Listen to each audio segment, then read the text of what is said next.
सर्वेभ्यो नमो नमः। कक्षा में उपस्थित सभी आदरणीय सदस्य गणों का आदर सहित स्वागत, यथोचित अभिवादन भी है। सभी सदस्य अपने अपने इष्टदेव का ध्यान करें। माता गायत्री के मंत्रों का एक बार उच्चारण अवश्य कर ले। साथ ही अपने प्रेरणा के स्रोत एवं अपने गुरुजनों को भी अंतर्मन से अभिवादन कर ले। हम लोगों के द्वारा प्रतिदिन कुंडली फलादेश पर आधारित कक्षा आयोजित की जाती है। हम लोगों का कक्षा का मुख्य आधार है कि हम लोगों की कक्षा का जो मुख्य आधार है वह बृहत्पराशर होरा शास्त्र है। बृहत्पराशर होरा शास्त्र में हम लोगों ने अब हम लोग ऐसे जगह पे गए हैं जहां पे हम लोगों को अरिष्ट अध्याय के नाम से जो बृहत्पराशर होरा शास्त्र पुस्तक में प्रणाम गुरु जी जहां से शुरू किया गया है वहां हम लोगों को अध्ययन करना है। तो उस अरिष्ट अध्याय में जब हम लोग अरिष्ट अध्याय का अध्ययन करेंगे तो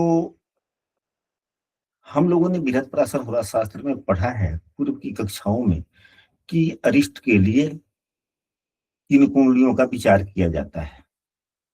तो अरिष्ट के लिए D13 कुंडली जो बताया गया है उसका उपयोग करने के लिए बतलाया गया है। तो हम लोग सबसे पहले पुस्तक का अवलोकन करते हैं। हम लोग सबसे पहले पुस्तक का अवलोकन करेंगे, फिर उसके बाद में हम सभी पुनः D13 कुंडली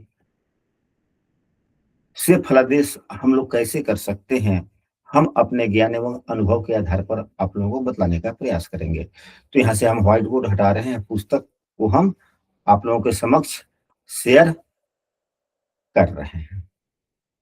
तो यहाँ पर देखा जाए आप लोगों के समक्ष बृहत्पराशर होरा शास्त्र जो पुस्तक हम लोग अध्ययन कर रहे हैं, यहाँ पर लिखा गया है अरिष्टाध्याय। हमने अपने यहाँ पर लिखा गया है कि इसे पढ़ने से पहले यानी कि इस अध्याय को पढ़ने से पहले D13 कुंडली यानी कि अरिष्ट कुंडली का सामान्य अध्ययन हम सबों को अवश्य करना चाहिए। हम सबों को अवश्य करना चाहिए। यदि हम सभी इन कुंडली का अध्ययन सामान्यतः नहीं करते हैं तो यह थोड़ा ऐसी बात नहीं है कि नहीं होगा। अध्ययन तो हम लोग कर ही लेंगे, लेकिन अध्ययन में कुछ ना कुछ कमी रह जाएगी। अब हम लोग चलते हैं कि बृहत्पराशर होरा शास्त्र के यह D13 कुंडली जिसे त्रिशांश कुंडली भी कहा जाता है, जिसे त्रिशांश कुंडली कहा जाता है। यहाँ पर इसको हम लोग दोबारा एक बार पढ़े। पूर्व में हम लोगों ने पढ़ा था सरसरी तौर पे। अब जिस कुंडली की आवश्यकता हम सबों को पड़ेगी उसके बारे में हम लोग विशेष रूप से पढ़ेंगे और एक एक शब्दों को एवं एक एक शब्दों को हम लोग समझने का प्रयास करेंगे।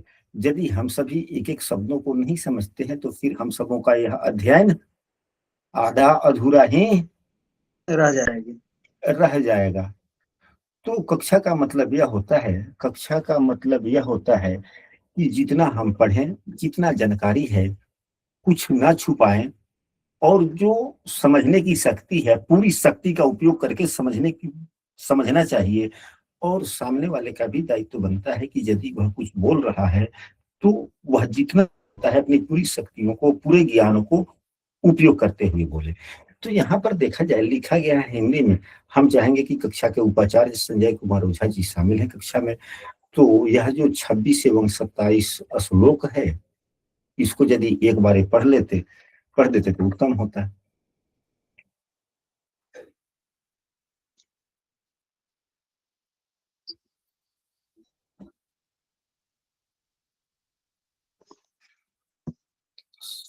शायद हमारी आवाज संजय जी नहीं सुन पा रहे हैं।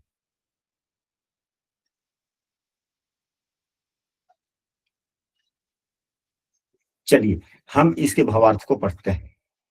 यहाँ पे लिखा जा रहा है कि विषम राशि में भौम, शनि, गुरु शुक्र क्रम से 5 अंश, 5 अंश, 8 अंश, 7 अंश और 5 अंश।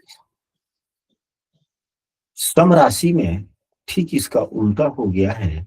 शुक्र, बुध, गुरु, शनि एवं भौम का क्रम से अंशात्मक मान भी उल्टा हो गया। यदि इस शनि यहाँ पे शुक्र, तो शुक्र के लिए अंत में यहाँ 5 है, तो यहाँ भी शुक्र 5 है। शुरू में 5 है तो यहाँ पर 5 है। अब शुक्र से पहले बुध है तो यहाँ 5 से पहले 7 है, तो यहाँ 5 के बाद में 7 है। अंशात्मक मान बराबर है।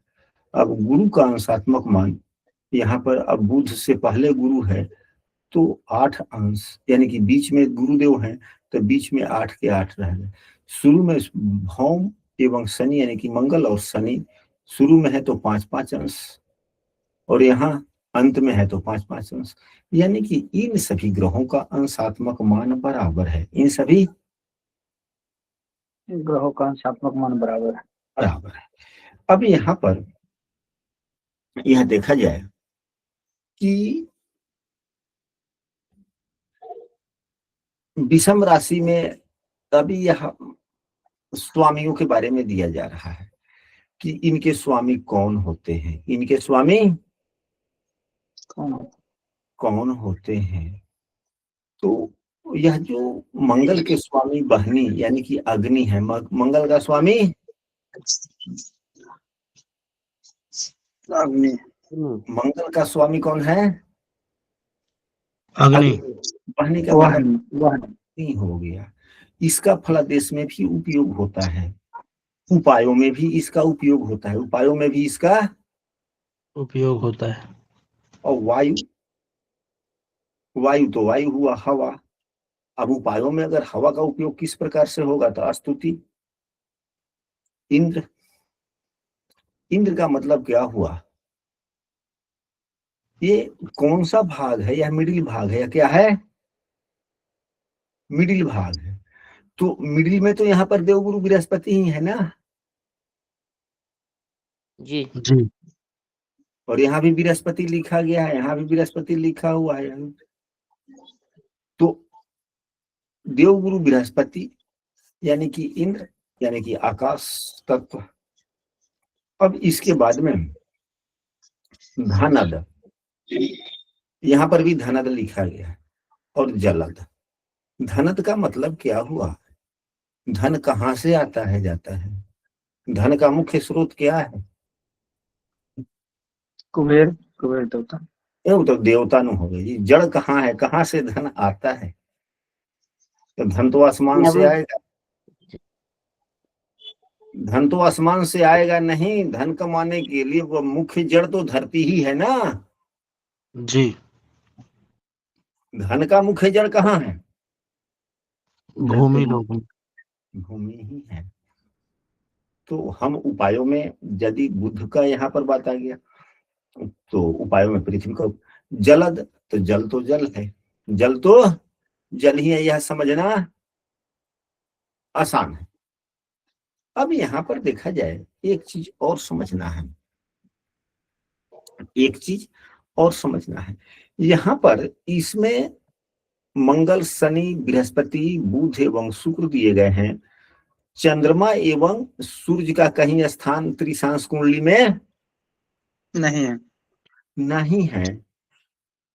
तो क्यों नहीं है? यह तो पुस्तक में नहीं लिखा गया है। तो हम सभी अपने पूर्व के ज्ञान के आधार पर यह समझने का प्रयास कर सकते हैं कि इसी पुस्तक में जहां हम लोगों ने पूर्व में पढ़ा तो वहां पे लिखा गया है कि चंद्रमा माता के कारक है, सूर्य पिता के कारक है। इतना तो कम से कम हम लोगों ने पढ़ा है ना जी जी। तो उस आलोक में हम यह समझ सकते हैं यदि कुंडली हमारी है तो हमारे कुंडली के जो सूर्य हैं वो हमारे पिता का प्रतिनिधित्व करते हैं और चंद्रमा जो है वह माता का प्रतिनिधित्व करती है। तो कोई भी पिता या कोई भी माता अपने संतान का अरिष्ट चाहते ही नहीं है, इसलिए अरिष्ट कुंडली में उनका स्थान नहीं दिया गया। हम लोग ऐसे अपने अनुभव से कह सकते हैं, हो सकता है कारण कुछ दूसरा अन्य भी हो सकता है, अन्य भी कारण हो सकता है। हो सकता है। हो सकता है, जितना मुझे ज्ञान है उतना मैं आपको। अब गुरुजी यहाँ बड़ा सटीक सटीक कारण है, लेकिन आप भी तो आचार्य हैं। नहीं आप गुरुजी, ये हाँ, जो कारण है गुरुजी आप पहले भी पढ़ाए हैं, लेकिन जो अभी इस उदाहरण पे ये सटीक एकदम बैठ रहा है। चलो ठीक है। अब पहले पढ़ाए हैं तो वह किसी कब पढ़ाए हमें याद नहीं है, लेकिन अब तो यह बृहद पराशर होरा शास्त्र को आधार लेकर हम लोग चल रहे हैं। तो अब पढ़ने पढ़ाने का ढंग कुछ अलग हो सकता है। दो बार एक ही चीजों को दो बार बोलिएगा तो कुछ अलग बात नया निकल के आ ही जाता है, ज्ञान की बातें जो भी हो, जैसे हो। तो यहाँ पर यह है, कुंडली बनाने के लिए हम लोग बना भी सकते हैं, या ऐप के माध्यम से भी जो कुंडलियां बनती है, कुछ ऐप हैं जिस ऐप पर लोग विश्वास करता है, ऐप से के माध्यम से लोग फायदे करता है, ठीक है। अब इसके बाद में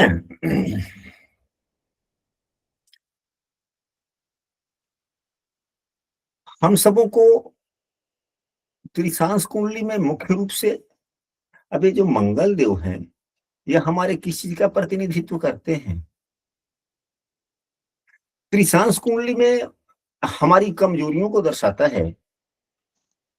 त्रिशांश कुंडली हमारे जीवन की कमजोरियों को दर्शाता है कि किस क्षेत्र से संबंधित हमें समस्याएं गंभीर आ सकती है। गंभीर समस्याओं को ही तो अरिष्ट कहते हैं ना। जी तो मंगल से हम किस प्रकार का देख सकते हैं? तो मंगल का प्रमुख रूप से क्या कारक है? क्रोध।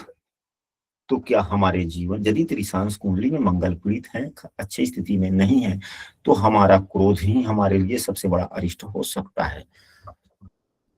साधारणतः ऐसे हम लोग समझ सकते हैं, और भी कई कारण हो सकते हैं। जब हम लोग सीखेंगे पढ़ेंगे तो और भी बातें निकल कर आ सकती है।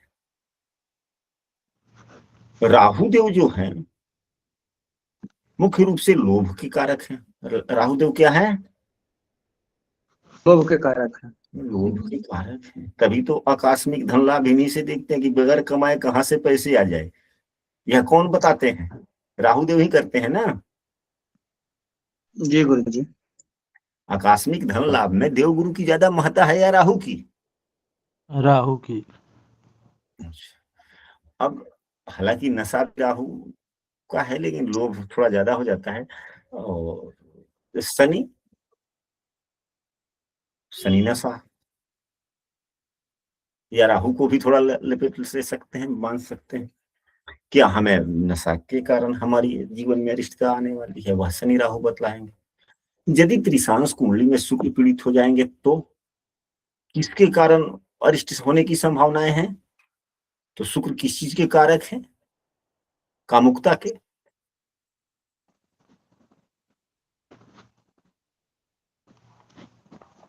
जो ग्रह बुध देव अगर अरिष्ट कुंडली में ज्यादा पीड़ित हो जाएंगे तो बुध देव किस चीज के कारक है? तो बच्चा सब बुद्धि के। हमेशा ज्यादातर भ्रमित रहता है, अपने आप पर उसको सेल्फ कॉन्फिडेंस नहीं होता, तो भ्रम के कारण या वाणी में अपने ही वाणी के बोलने के कारण कुछ अरिष्ट होने की।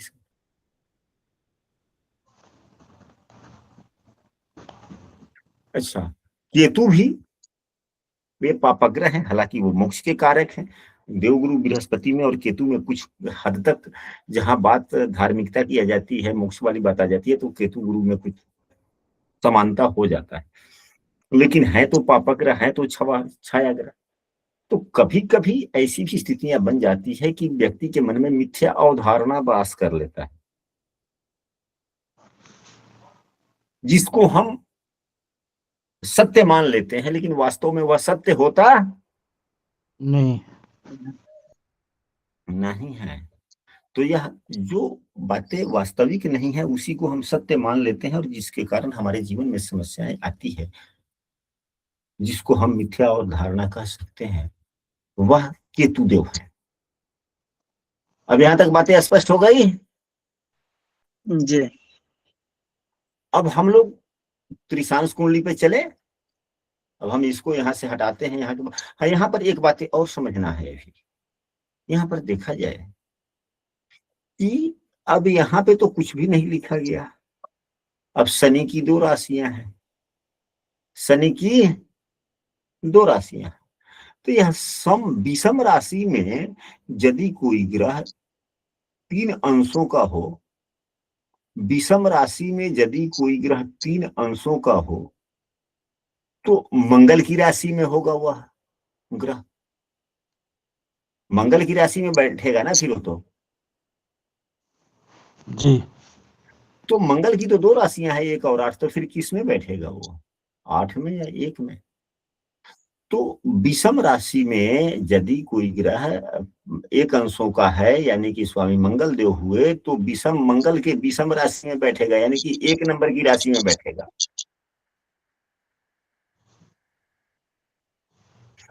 अगर वही ग्रह 6 अंशों का हो या 7 अंशों का हो और विषम राशि में अगर है तो शनि की राशि में, तो यह विषम राशि है, तो शनि की 10 और 11 दोनों राशियां हैं, तो विषम राशि 11 है, फिर 11 में बैठेगा।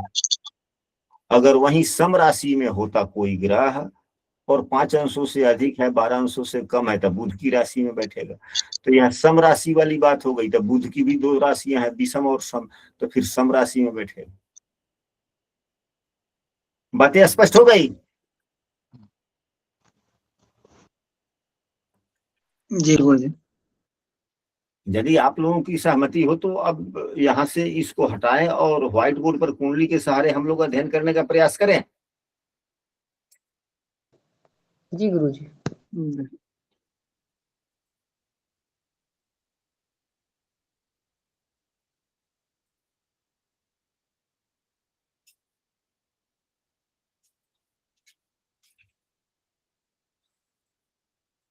तो हम लोगों ने पूर्व में बहुत कुछ देखा एवं समझने का प्रयास किया कि त्रिशांश कुंडली होती कैसे है, बनती कैसे है।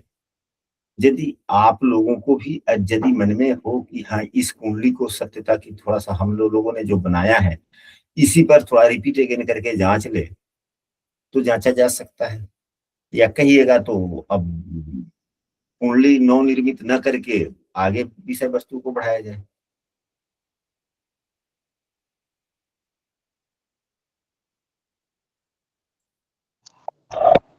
गुरुजी नवनिर्मित हो जाएगी तो अच्छा रहेगा। थोड़ा सा जांच लेंगे गुरुजी तो अच्छा। नवनिर्मित कर दिया जाता तो अच्छा रहता ना। जी गुरुजी। जी गुरु। तो यहाँ पर देखा जाए सबसे पहली बात, लग्न का मान 20-22 है यानी कि 20 अंशों से अधिक है और लग्न सम राशि का है। लग्न सम राशि का है। आप लोगों में से किसी व्यक्ति, हमारे पास में यहाँ पर बृहस्पति पूरा शास्त्र नहीं है लेकिन याद है, यदि आप लोगों में से किसी व्यक्ति के पास में बृहस्पति होरा शास्त्र एट ए टाइम मौजूद है तो बृहस्पति होरा शास्त्र के पन्ने को खोलें और शुरू का ही जो त्रिशांश कुंडली जो बनाने का जो विधियां बतलाई गई है हम पूछेंगे तो आप बतलाइएगा, या हमने पन्ना खोल लिया, पीडीएफ ही खोल लिया। चलिए अब यहाँ पर देखिए लग्न का मान 4 है, लग्न की राशि 4 है और अंशात्मक मान 20-22 यानी कि 20 से अधिक यानी कि सम राशि का है। तो सम राशि में 20 से अधिक, तो सम राशि में 20 से अधिक का मान जो है वह कौन सा त्रिशांश चला जाता है, तो वह चौथा जाता है यानी कि 20 से 25 के बीच में। आप लोगों के पास में भी पुस्तक होगा, यदि कोई व्यक्ति अपना पुस्तक खोल रखा हो तो कृपया हैंड राइज करे जरा, मैं भी तो समझूं कि आप लोग थोड़ा सा लेकर बैठे हो। तो यह शनि का अंश होता है और यह सम राशि में है तो सम में जाएगा, तो यहाँ पर सम है। बातें हो गई अब स्पष्ट?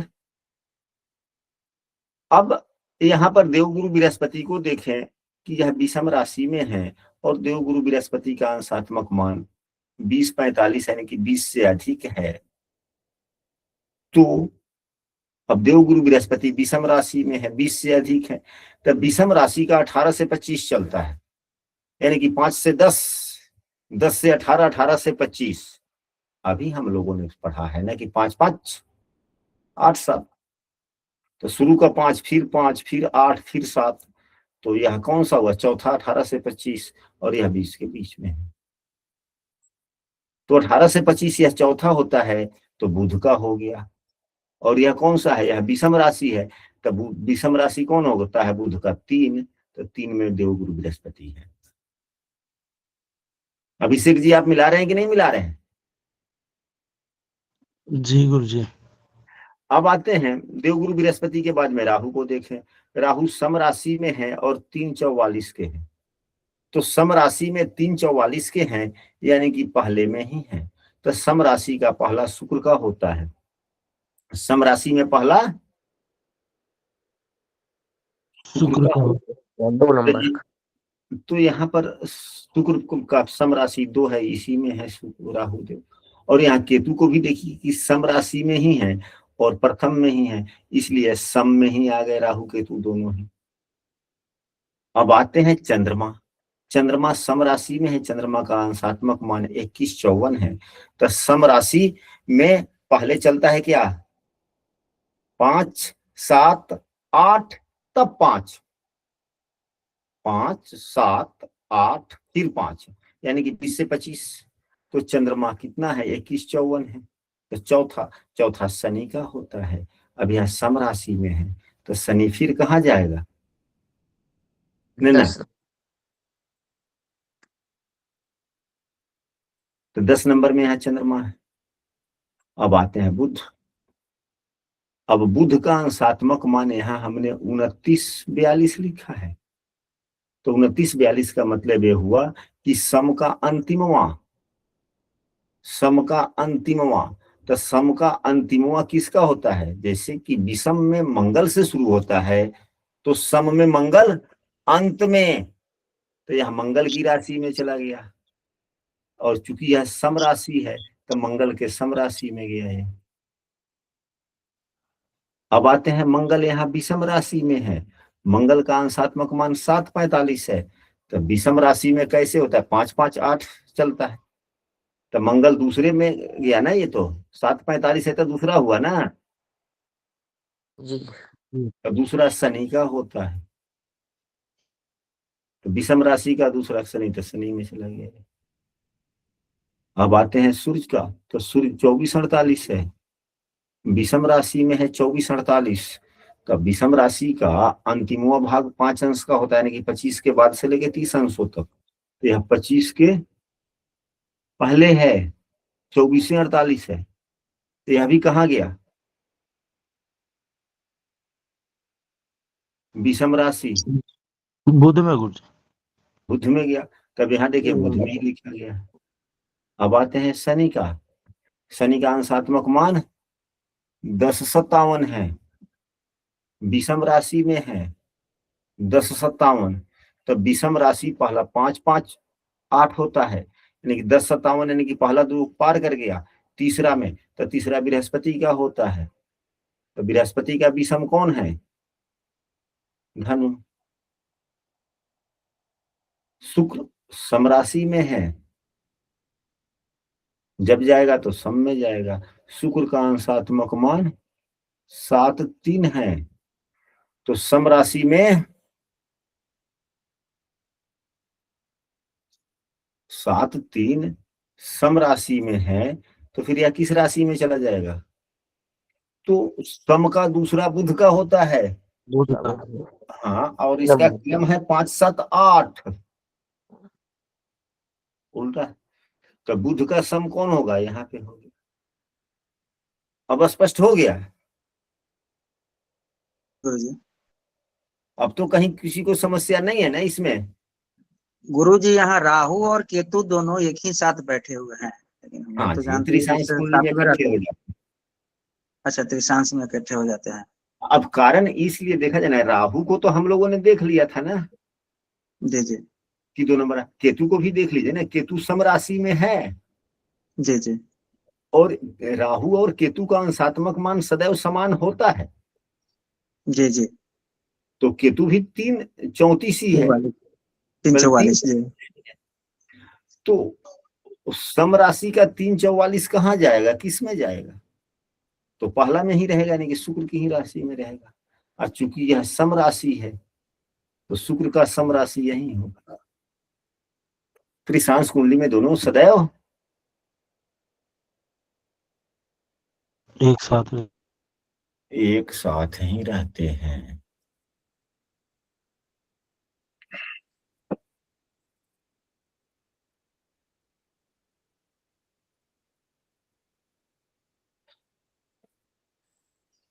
बात है। अब इसके बाद में हमने तो नहीं बनाया है कुंडली कभी भी, लेकिन बाबा की एक बातें याद आती है कि हम कोई भी कुंडली आवृत्ति कुंडली बना सकते हैं, चाहे वह त्रिशांश कुंडली ही क्यों ना हो। तो हमें उसके बारे में उतना ज्ञान नहीं है।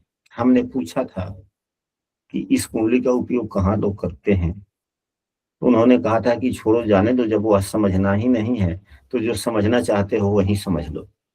हमने कहा कि हमको पुस्तक के सहारे ही समझाइए, हमको अलग का चीज उतना ना समझ में आता, तो हमने नहीं समझा। चलिए, अब इसके बाद में त्रिशांश कुंडली से हम किन किन चीजों का विचार कर सकते हैं, इसके बारे में हम लोगों ने पूर्व में पढ़ा।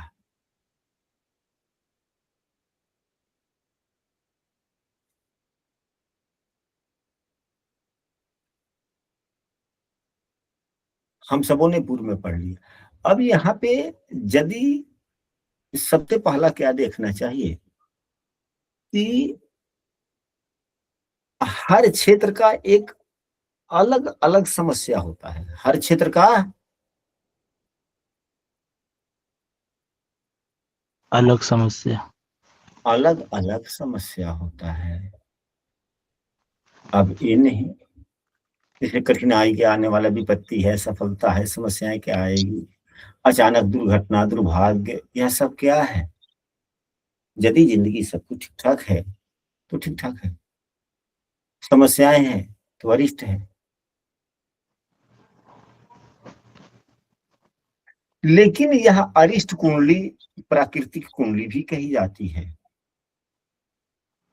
यदि प्राकृतिक रूप से हमारे स्वभाव के कारण, जैसा कि अभी हम लोगों ने कुछ देर पहले जो चर्चा किया है कि मंगल गुस्सा के कारक हैं, तो गुस्सा तो हम ही करेंगे।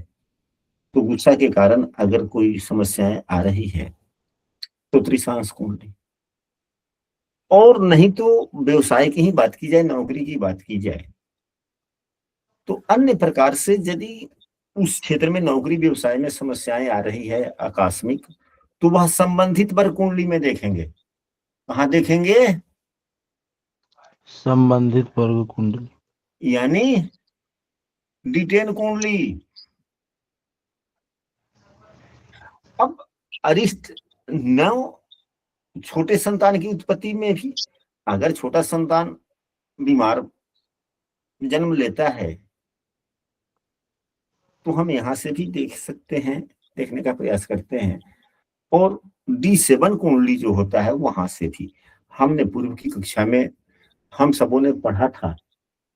यहाँ पे कई सदस्य ऐसे होंगे जिन्हें ज्ञात होगा कि हमने उस पर अभ्यास कक्षा भी आयोजित की थी कि होने वाला बच्चा स्वस्थ होगा या रोगी।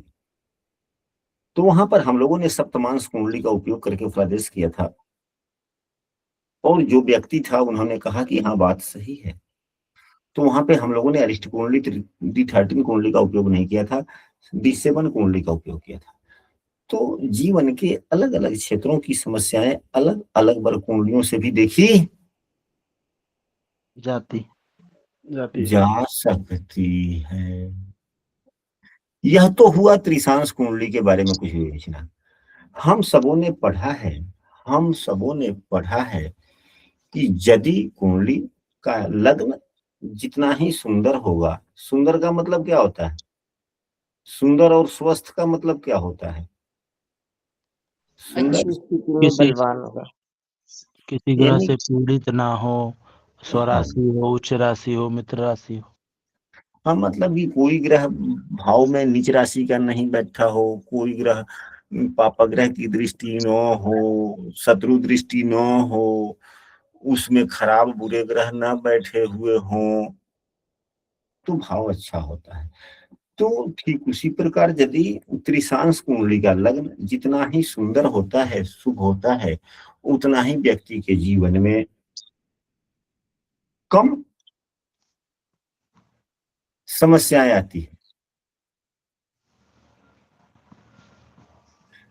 अब क्या इस उदाहरण कुंडली में क्या इस उदाहरण कुंडली में लग्न पीड़ित है? लग्न में खराब ग्रह बैठे हुए हैं। जी गुरुजी, पीड़ित है लग्न। लग्न राहु एवं केतु से पीड़ित हो गया है। लग्न पाप कर्तरी में भी आगे नहीं। नहीं, पाप कर्तरी नहीं कह पाएंगे, क्योंकि लग्नेश के द्वारा यानी भाव के द्वारा भाव थोड़े पाप कर्तरी में चला जाएगा। यदि ये शनि इधर है तो शनि तो लग्न के स्वामी ही है, तो शनि इसको कैसे पीड़ित कर देंगे? जी, शनि पीड़ित नहीं करेंगे। हाँ, मंगल के द्वारा पीड़ित हो सकता है, लेकिन आय के क्षेत्र में मंगल पीड़ित नहीं करेंगे, क्योंकि चतुर्थ एवं एकादश शेष है, लेकिन स्वास्थ्य या दूसरे अन्य क्षेत्रों में कर सकते हैं। अब लग्न पीड़ित किस चीज से हो रहा है? तो राहु एवं केतु से हो रहा है। राहु एवं केतु से। केतु से हो रहा है। राहु एवं केतु किसी मजबूत शुभग्रह से यहाँ दृष्ट भी नहीं है। यदि है तो बुध से दृष्ट है। यदि है तो बुध से दृष्ट है। तो बुध भी तो इसको मजबूत थोड़े कहा जाता है। बुध को मजबूत नहीं कहा जाता, क्योंकि स्वयं बचपना है। यह सेल्फ डिसीजन नहीं देता। सेल्फ डिसीजन नहीं देता। नहीं देता। ज्ञान तो भरपूर है, लेकिन सेल्फ की कमी है। राहु केतु भ्रम है। लग्न को देख रहे हैं, चंद्रमा है, शुभग्रह है। हम लोगों ने कल की ही कक्षा में हम सबों ने पढ़ा था कि चंद्रमा कहीं भी देखे, किसी भी राशि में बैठे, कभी नुकसान नहीं पहुंचाता। नहीं करता। हाँ, केवल चंद्रमा की नीच की राशि ना हो। नहीं होनी चाहिए। तो यहाँ चंद्रमा ठीक है, लेकिन चंद्रमा भी तो पूर्ण शुभ नहीं है यहाँ। अब यहाँ D13 कुंडली में चंद्रमा तो पूर्ण शुभ दिख रहा है, सूर्य से 8 में है, यानी कि यहाँ तो शुभ दिख रहा है, सूर्य के अगल बगल में नहीं है। लेकिन वास्तविकता यह थोड़े है। वास्तविकता तो लग्न कुंडली है, सूर्य से 12 में है,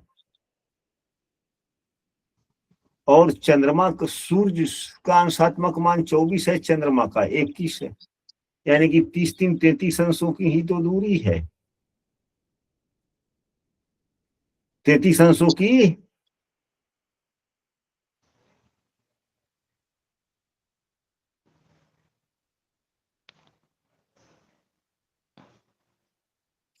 33 अंश ही तो पीछे है ना सूर्य से चंद्रमा।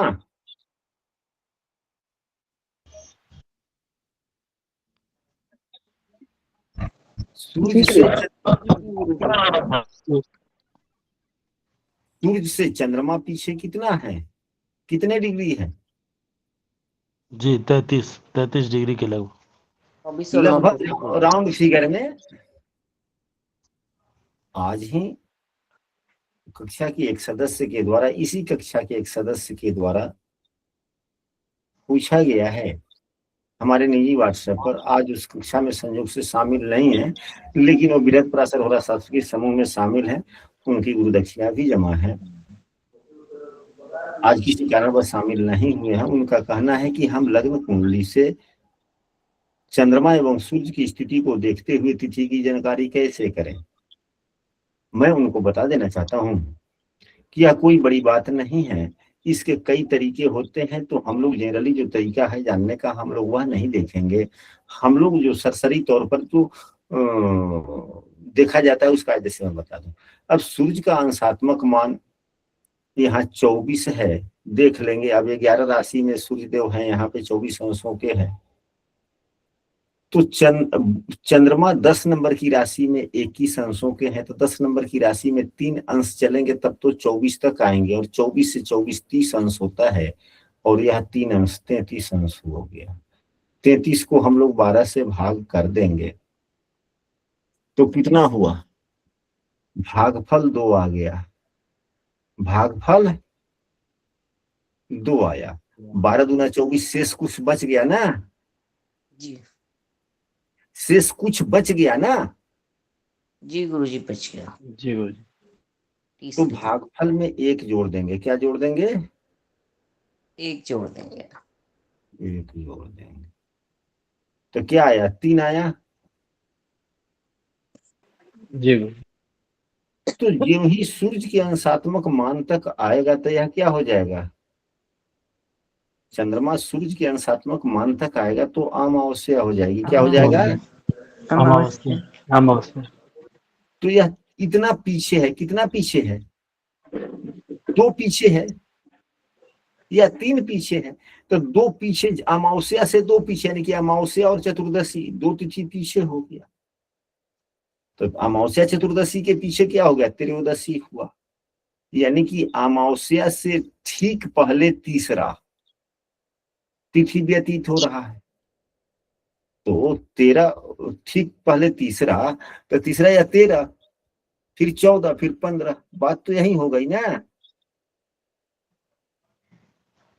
1 2 तीसरा, यानी कि जो भागफल आया वह पूरा बाकी है। जो भागफल आया वो पूरा बाकी है। यदि शेष यहाँ बच रहा है तो जो शेष है उस पर वह भोग कर रहा है। अब बातें स्पष्ट हो गई? जो सदस्य कक्षा में है क्या उनको यह बातें पूरा स्पष्ट हो गया? आगे बढ़े। जी गुरुजी। हालांकि इसको जानने के लिए ढेर सारे गणित हैं, सूत्र हैं, पूरी कक्षा छोटी पड़ सकती है, तो वह अलग की बातें हैं, वह गणित ज्योतिष का काम है। तो हम लोग यहाँ पर चर्चा कर रहे थे कि क्या लग्न ठीक है? यदि समस्याएं आएगी इसके जीवन में तो किन कारणों से आएगी? व्यक्ति को क्या करना चाहिए? प्रथम दृष्टिया चतुर्थेश त्रिशांश कुंडली के लिए चतुर्थेश मंगल है। पापग्रह अब नहीं रहे, इनकी पापत्व गुण समाप्त हो गया। एकादशेश रूपी गुण आ गए। एकादशेश बुरे फल देते हैं, लेकिन वास्तविक जो पापत्व गुण है, पापग्रह का जो गुण मंगल का है, वह यहां से समाप्त हुआ या नहीं हुआ?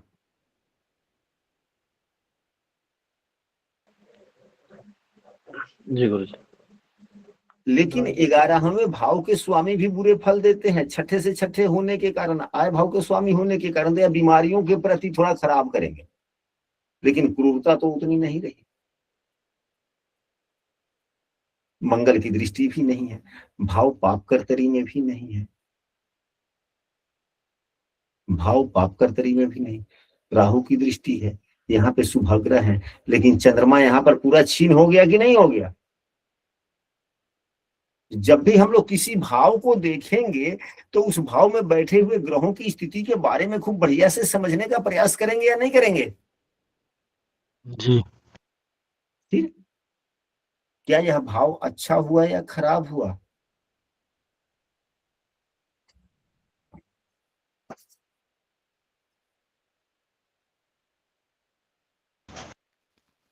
गुरुजी खराब ही हुआ।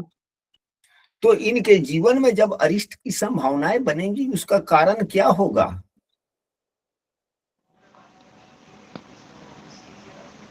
इनकी गुरुजी मानसिक स्थिति। हाँ, और मिथ्या धारणा, यानी कि जो कोई कुछ समझा देगा, जो कोई कुछ समझा देगा उसी पर डिटो रहेगा, वो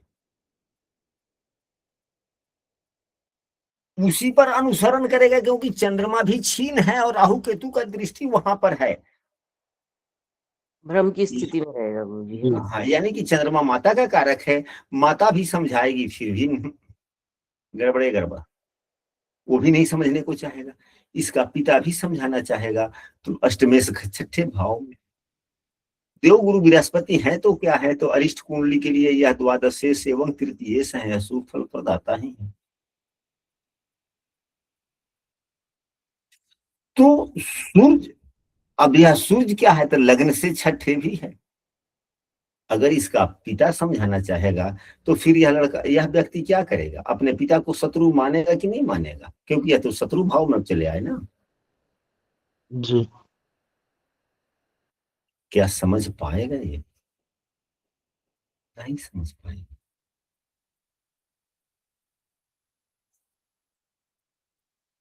तो समस्याएं आने की संभावनाएं बनी या नहीं बनी? जी। तो किसी भी वर्ग कुंडली में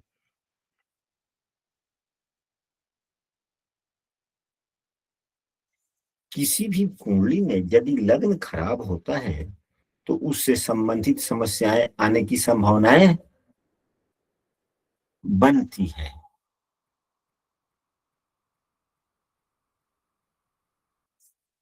अब तो यह हो गया, और भी कोई चीजें हैं?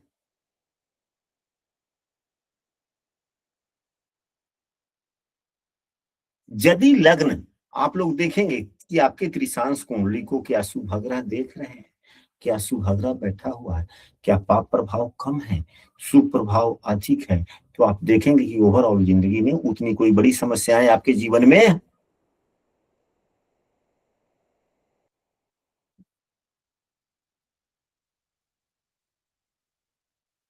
नहीं आती।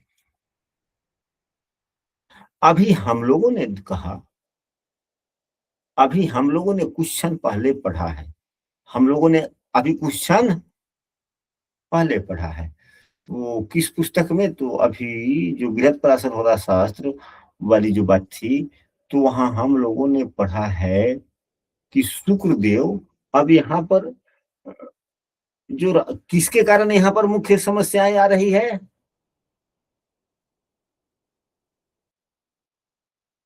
राहु केतु के द्वारा या जी चंद्रमा के द्वारा? गुरु जी, चंद्रमा के कारण राहु केतु से चंद्रमा पीड़ित हो रहा है। राहु केतु से चंद्रमा ही पीड़ित नहीं हो रहा, लग्न भी पीड़ित हो रहा, तो राहु केतु के द्वारा।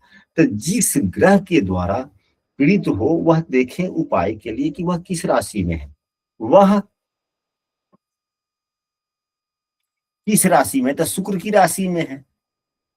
तो शुक्र की राशि के लिए पुस्तक में क्या बतलाया गया है? जलद। पुस्तक में क्या लिखा गया है?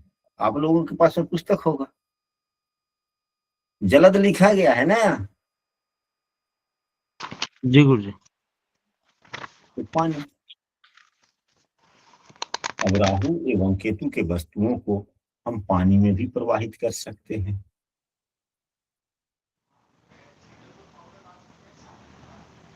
पानी का भी उपयोग कर सकते हैं। तभी तो पहले के जमाने के विद्वानगण कहा करते थे कि हाँ यह ग्रह खराब है, ठीक है, अग्नि जलाना है, यानी कि दिया जला देना है। तो इसकी सामग्री जो है ना 5 बार ऐसे सर पे घुमा करके बहते हुए जल में बहा देना। ऐसा 5 शुक्रवार को करना या 5 रविवार को करना, ऐसे करना। ऐसे पहले के विद्वानगण कहते थे कि नहीं कहते थे? करते थे गुरु जी। और उपाय लगते भी थे, सटीक भी होते थे। गुरु जी एक प्रश्न है, ये जो बोलिए। 2 नंबर राशि शुक्र की तो है, लेकिन वैसे तो ये उसकी आती है 2, 6, 10 अर्थ वाली राशि आती है। बात तो नहीं, आप उपाय कहाँ से कर रहे हैं? लग्न कुंडली से कर रहे हैं। यह सभी बातें जो तत्वों के आधार पर ठीक है। है हाँ जी, वह लग्न कुंडली पर प्रभावी है, और वर्ग कुंडलियों के लिए उनके अपने अधिपति होते हैं, ठीक है गुरु अपने जी। तो यहाँ स्वामी 12 होते नंबर हैं। राशि है तो जल की हो गई, ठीक है। नहीं, 2 नंबर की जो राशि है वह इसके स्वामी शुक्रदेव हुए, और त्रिशांश कुंडली में शुक्रदेव की राशि के स्वामी को क्या बतलाया गया है? जलद। जलद बतलाया गया। तो ठीक है। जिसके स्वामी जो होंगे, अब त्रिशांश कुंडली से उपाय करना है। अगर यही राहु केतु का, अगर हम त्रिशांश कुंडली से उपाय करते हैं तो राहु केतु दोनों का उपाय हो गया। लेकिन लग्न कुंडली से उपाय करेंगे तो राहु यहाँ जल तत्व की राशि में और केतु पृथ्वी तत्व की राशि में। तो हमने तो अपने अरिष्टों का उपाय कर रहे हैं ना। ठीक है, समझ आ गया। हालांकि कुछ उपाय ऐसे भी होते हैं कि समस्याएं देखी जाती है बरकुंडली से और उपाय किए जाते हैं लग्न कुंडली से। लग्न कुंडली से। लेकिन त्रिशांश कुंडली का उपाय, यदि ग्रह खराब है तो त्रिशांश कुंडली से संबंधित उनके तत्वों के सहारे यदि उपाय होने वाला है तो सबसे पहले प्राथमिकता तत्वों को दी जाएगी, D30 तत्वों, के। हाँ, D30 के तत्वों को देना चाहिए।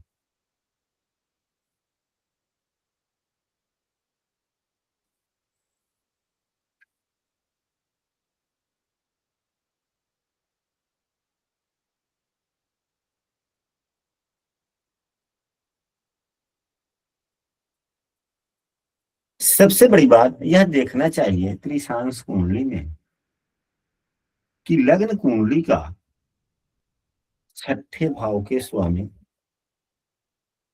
लग्न कुंडली के छठे, 8वें या 12वें भाव के स्वामी यदि त्रिशांश कुंडली में पीड़ित होते हैं तो और ज्यादा समस्या प्रदान कर। प्रदान करते हैं। इसको सदैव याद रखना चाहिए। अब यहाँ पर छठे भाव के स्वामी देव गुरु बृहस्पति हैं तो क्या पीड़ित हो रहे हैं या नहीं? हाँ या नहीं?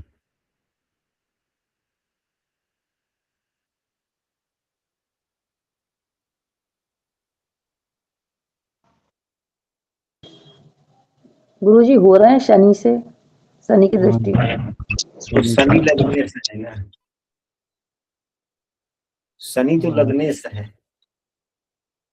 तो लग्नेश क्या गुरु को पीड़ित करेगा तो अपने फल भोगेगा? क्या लग्नेश से कोई ग्रह पीड़ित होता है? गुरुजी सूर्य से अस्त है ना। ये देवगुरु बृहस्पति है, सूर्य यहाँ पर है, अस्त दोष लग्न कुंडली में देखा जाएगा, बर कुंडली में नहीं।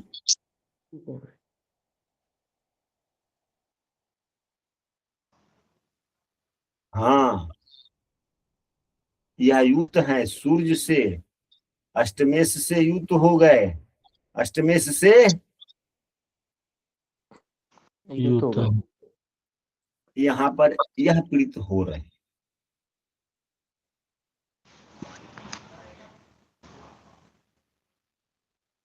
लेकिन अब आते हैं यहाँ पे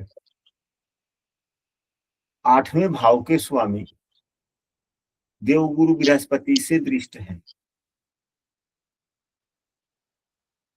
यह भी उतना नुकसानदायक नहीं, क्योंकि गुरु उतना नुकसान करेंगे ही नहीं,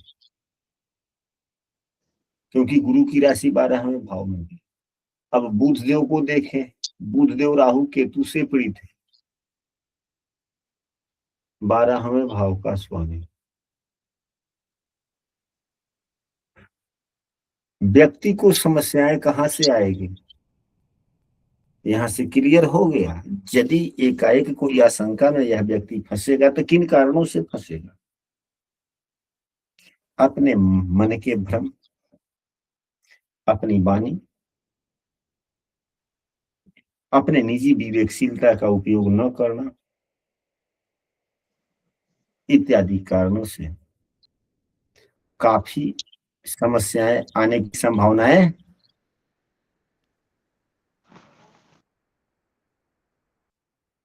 बन सकती है। बन सकती है कि नहीं बन सकती है?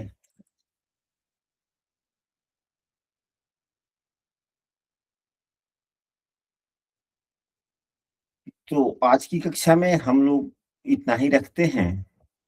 कल की कक्षा में कुछ हम लोग त्रिशांश कुंडली के बारे में और पढ़ेंगे, अध्ययन कर लेंगे।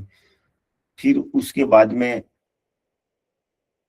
हम लोग परसों से पुनः पुस्तक के सहारे पढ़ने का प्रयास करेंगे कि आखिर है क्या।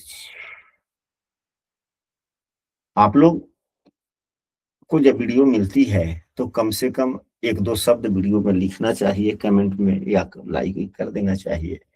ऐसे देखते हैं कि आप लोग देख लेते हैं लेकिन कभी कुछ प्रत्युत्तर